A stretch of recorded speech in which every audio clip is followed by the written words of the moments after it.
So even though we face the difficulties of today and tomorrow, I still have a dream. It is a dream deeply rooted in the American dream.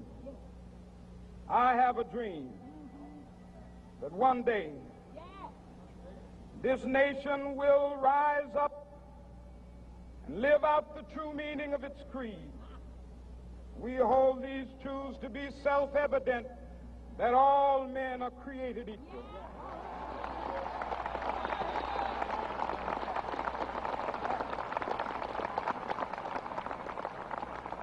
I have a dream that one day on the red hills of Georgia, the sons of former slaves and the sons of former slave owners will be able to sit down together at the table of brotherhood. I have a dream that one day, even the state of Mississippi, a state sweltering with the heat of injustice, sweltering with the heat of oppression, will be transformed into an oasis of freedom and justice. I have a dream that my 4 little children will one day live in a nation where they will not be judged by the color of their skin, but by the content of their character. I have a dream today. Another exceptional leader that we find right to be an ambassador for the United States is Dr. Martin Luther King Jr. King was a pivotal figure in the civil rights movement in the United States.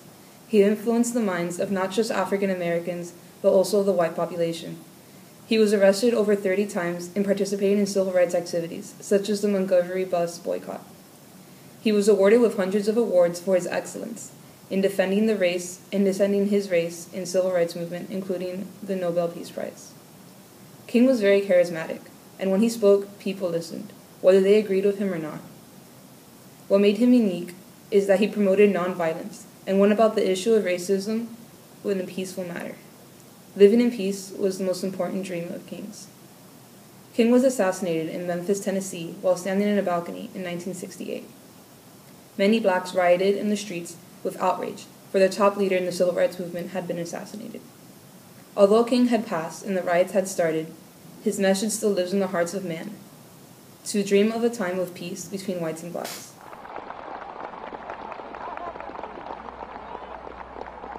I have a dream that one day every valley shall be exalted, and every hill and mountain shall be made low, the rough places will be made plain, and the crooked places will be made straight, and the glory of the Lord shall be revealed, and all flesh shall see it together. This is our hope.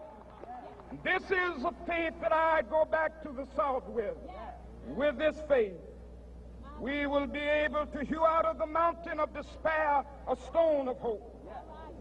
With this faith, we will be able to transform the jangling discords of our nation into a beautiful symphony of brotherhood. With this faith, we will be able to work together, to pray together, to struggle together, to go to jail together, to stand up for freedom together, knowing that we will be free one day. This will be the day. Dr. Martin Luther King Jr. is an exceptional leader in the United States because he was put in a time of great tension between the two races and still rose above all in leadership to promote peace and equal rights, which makes him an example for the whole world. This will be the day when all of God's children will be able to sing with new meaning, "My country, tears of thee. Sweet land of liberty, of thee I sing. Land where my fathers died, land of the pilgrim's pride. From every mountainside, let freedom ring. And if America is to be a great nation, this must become true. And so let freedom ring. From the prodigious hilltops of New Hampshire, let freedom ring. From the mighty mountains of New York, let freedom ring. From the heightening Alleghenies of Pennsylvania, let freedom ring. From the snow-capped Rockies of Colorado, let freedom ring. From the curvaceous slopes of California. But not only that, let freedom ring from Stone Mountain of Georgia.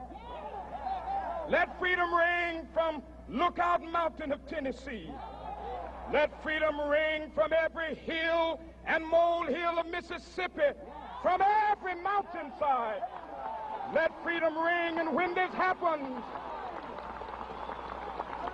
and when we allow freedom ring, when we let it ring from every village and every hamlet, from every state and every city, we will be able to speed up that day when all of God's children, black men and white men, Jews and Gentiles, Protestants and Catholics, will be able to join hands and sing in the words of the old Negro spiritual, free at last, free at last. Thank God Almighty, we are free at last.